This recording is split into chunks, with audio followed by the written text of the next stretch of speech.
चमोली हादसे में राहत बचाव कार्य जारी है और अभी तक 14 शवों को निकाला गया है बाहर। अलग अलग जगहों से मिले हैं 14 शव।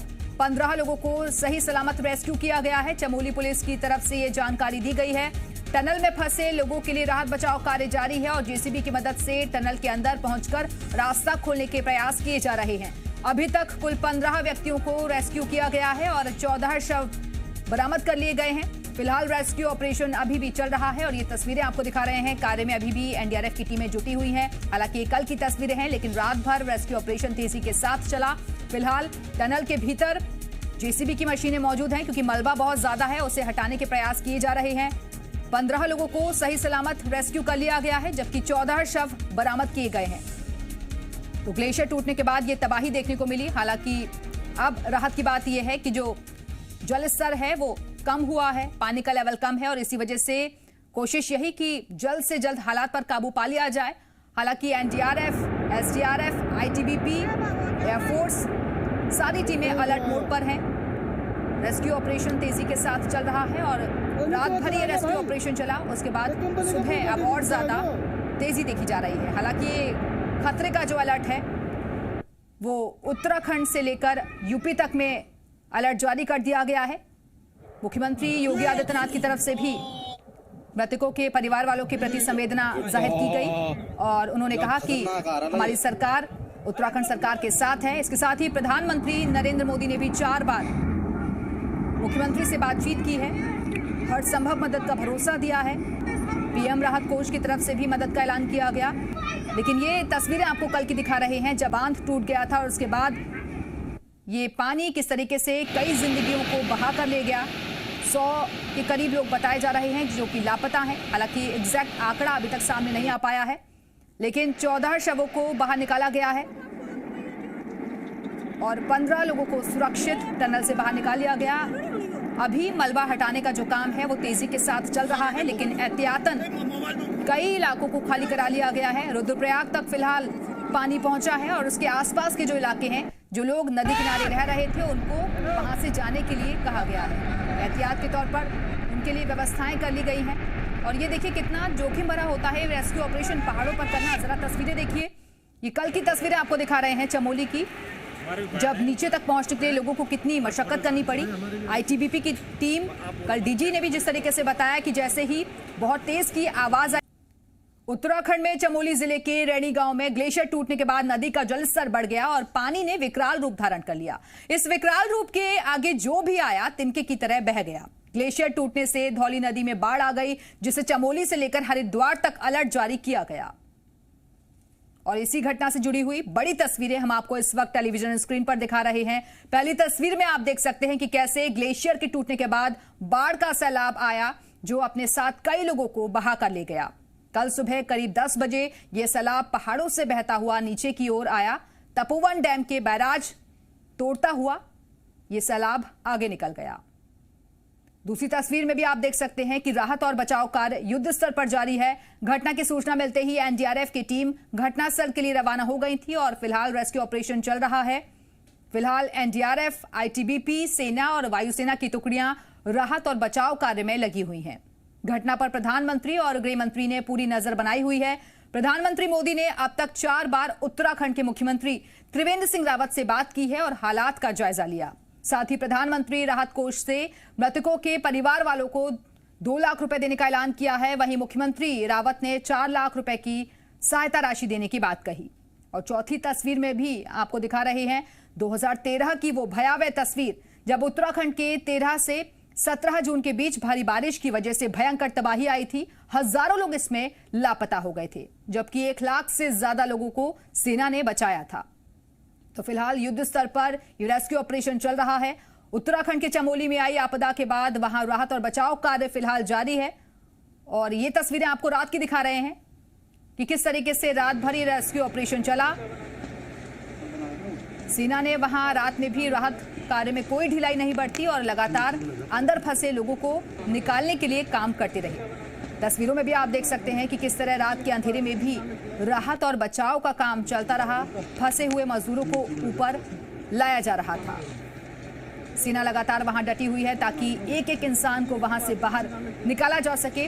सेना इसके लिए मशीनों का भी सहारा ले रही है, क्योंकि सेना की कोशिश यही है कि जल्द से जल्द मजदूरों को वहां से सुरक्षित बाहर निकाल लिया जाए, और इसीलिए मशीनों से भी लगातार मलबा हटाने का काम किया जा रहा है। सुरंग के अंदर की कुछ तस्वीरें भी आप देख सकते हैं कि कितनी ज्यादा मशक्कत करनी पड़ रही है।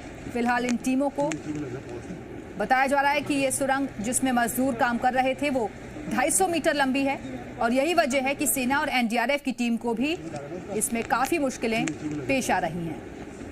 पानी का बहाव बढ़ता देख रेस्क्यू का काम कुछ समय के लिए रोक दिया गया था, लेकिन बाद में रात करीब 11:30 बजे दोबारा से मलबा हटाने का काम शुरू किया गया। चमोली में हुए हादसे पर एसडीआरएफ की टीम लगातार रेस्क्यू ऑपरेशन कर रही है, और एसडीआरएफ टीम की ओर से ट्विटर पर फोटो भी अपलोड किए जा रहे हैं। एसडीआरएफ की ओर से लिखा गया कि आज टनल बाहर से खुल गई है, जेसीबी अंदर के मलबे और ब्लॉक को साफ कर रही है। मौके पर एसडीआरएफ उत्तराखंड पुलिस दस्ता मौजूद है। रेस्क्यू कार्य आरंभ हो गया है और मौके पर एसडीआरएफ, उत्तराखंड पुलिस, एनडीआरएफ और पैरामिलिट्री जवान मौजूद हैं। हमने आपको उत्तराखंड में आई तबाही की एक एक तस्वीर दिखाई। आपने सैलाब को देखा, हाहाकारी लहरें देखी, और हमने आपको घटनास्थल से चश्मदीदों का दर्द सुनाया। अब आपको तबाही के बाद के निशान दिखाते हैं। जहां डैम टूटा वहां सैलाब के खत्म होने के बाद क्या मंजर था, ये तस्वीर भी आप अब जी मीडिया पर एक्सक्लूसिवली देखेंगे। देखिए भाई, तूफान आ रहा जबरदस्त, कंपनी की तरफ जा रहा है। ये धौली गंगा ने यहाँ पे बहुत भयंकर तबाही मचानी शुरू कर दी है। सभी डिब्बों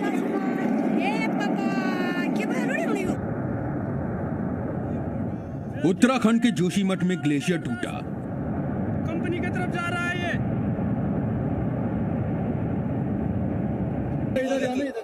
ऋषि गंगा अलकनंदा का सैलाब आया। तो क्या खतरनाक आ रहा है ये। अरे जल्दी आओ, जल्दी आओ।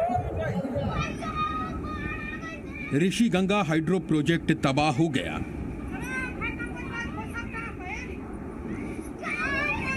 प्रचंड लहरें डैम पर तबाही के निशान छोड़ गई।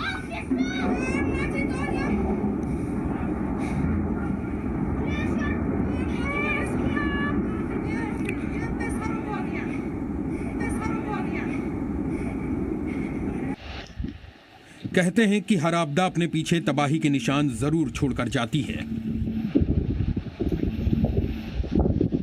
रविवार को उत्तराखंड में भी यही हुआ।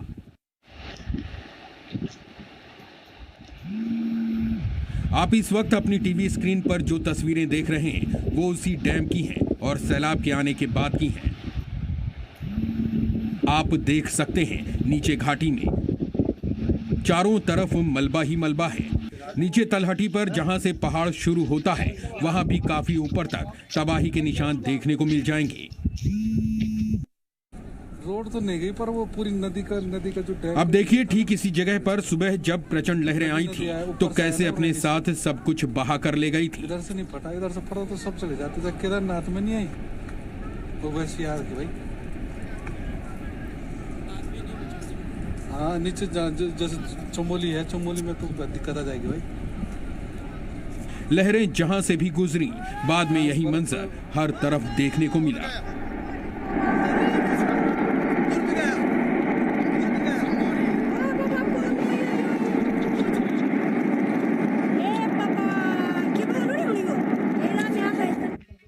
अब आपको उत्तराखंड का एक और वीडियो दिखाते हैं। ये तस्वीर देखिए और सोचिए कि तबाही जब आई होगी तो कैसे यहाँ रहने वाले लोग दहशत में आ गए होंगे, क्योंकि आसपास का नजारा देखने से लगता है कि यहाँ लोगों की अच्छी खासी बस्ती है। तबाही के बाद रेस्क्यू ऑपरेशन शुरू किया गया। चमोली में एसडीआरएफ और आईटीबीपी के जवान दोपहर को ही त्रिवेणी घाट पहुंच गए थे। तुरंत राहत और बचाव का कार्य शुरू किया गया।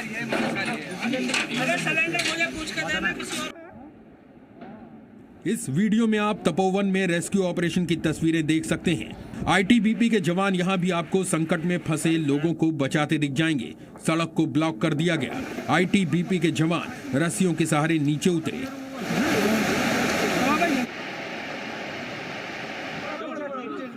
जो लोग यहां फंसे हुए थे उन्हें बचाया गया।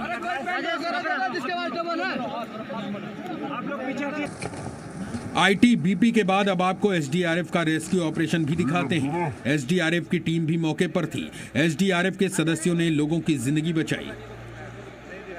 इन तस्वीरों को देखकर आप समझ सकते हैं कि मंजर कितना डरावना रहा होगा।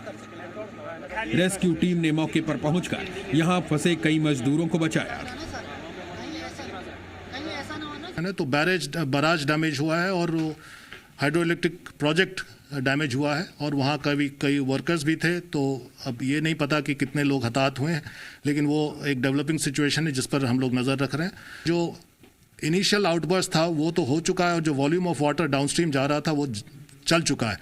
अब उस पानी से जो खतरा है उसी पर नज़र रखना है और उसी के मद्देनज़र जो रिलीफ और रेस्क्यू की कार्रवाई की जाएगी।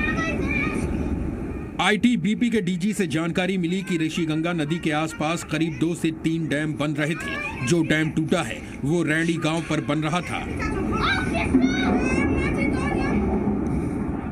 यहां निर्माण कार्य में जुटे कई मजदूर आपदा के बाद से लापता हैं। सभी की तलाश की जा रही है। एनडीआरएफ की तरफ से 5 टीमें गई हैं, जिसमें 3 वायु मार्ग से और 2 सड़क मार्ग से गई हैं।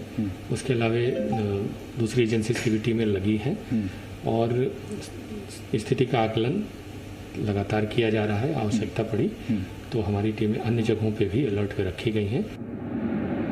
अब रेस्क्यू के बाद का हाल भी आपको दिखाते हैं। टनल में फंसे 5 से 7 मजदूर जब निकाले गए तो हर किसी के चेहरे पर राहत दिखी। आईटीबीपी के जवानों ने सभी मजदूरों का हाल पूछा। घायल मजदूरों को जिस चीज की जरूरत थी वो दिया गया।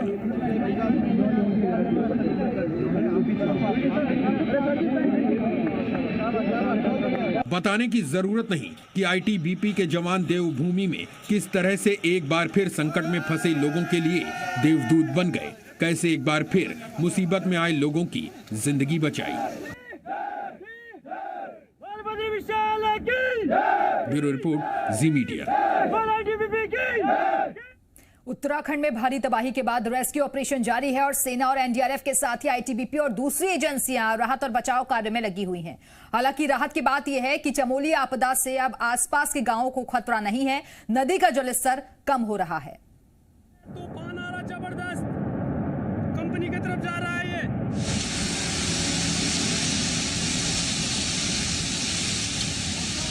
कृपया नदी के किनारे रहने वाले लोगों से निवेदन है कि वह तुरंत सुरक्षित स्थानों पर पहुंच जाए।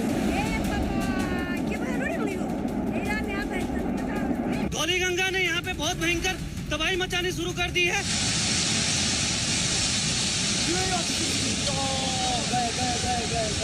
उत्तराखंड में नंदा देवी राष्ट्रीय पार्क से निकलती है ऋषिगंगा नदी। यहां से ठीक ऊपर जोशीमठ में ग्लेशियर का एक बड़ा हिस्सा टूटा। कंपनी का यार। इस वजह से धौलीगंगा घाटी और अलकनंदा घाटी में नदी ने विकराल रूप धारण कर लिया और ऋषिगंगा और धौलीगंगा के संगम पर स्थित रैणी गांव के करीब बन रहे ऋषिगंगा बिजली परियोजना को भारी नुकसान हुआ।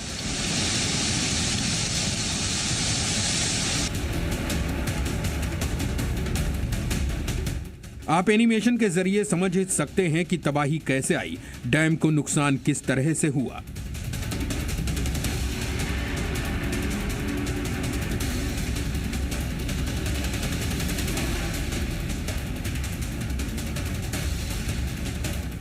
हम आपको एक मैप भी दिखाते हैं। इस मैप से आप इस पूरे क्षेत्र को समझ पाएंगे। यह है जोशीमठ, जहां ग्लेशियर टूटा। जोशीमठ के ठीक ऊपर बद्रीनाथ है। जोशीमठ के ठीक पास में रैणी गांव पर बन रहा डैम सैलाब से क्षतिग्रस्त हो गया।